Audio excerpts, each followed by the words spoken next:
क्या आप जानते हैं कि श्रीलंका ने दिवालिया होने से कबल IMF के बजाय चीन से कर्ज लेने को तरजीह दी थी।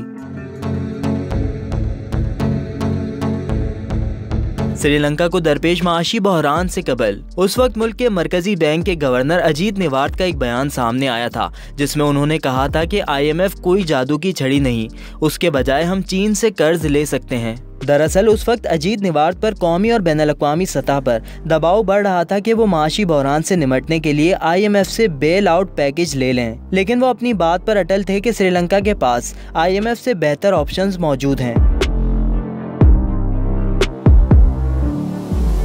उन्होंने इस बात का यकीन दिलाया था कि चीन के साथ नए कर्ज पर बातचीत हतमी मराहिल में है और जल्द नया मुआहदा हो जाएगा। लेकिन इस बयान के तकरीबन 4 माह बाद श्रीलंका 12 अरब डॉलर के बैरूनी कर्जों की अदायगी में नाकामी के बाद दिवालिया हो गया और अब उसके पास ज़रूरी अशिया बशमूल ईंधन खरीदने के लिए भी डॉलर मौजूद नहीं है।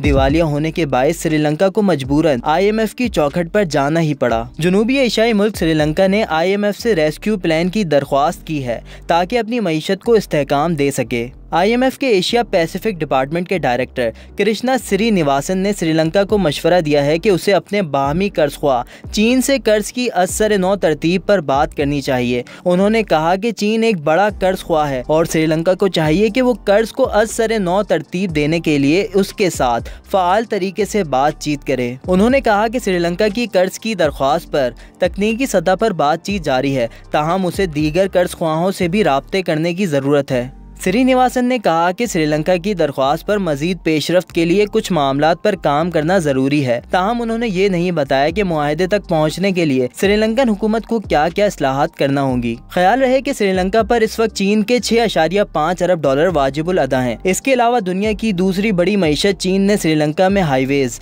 बंदरगाह, एयरपोर्ट और कोल पावर प्लांट्स के मंसूबों में भी सरमायाकारी कर रखी है।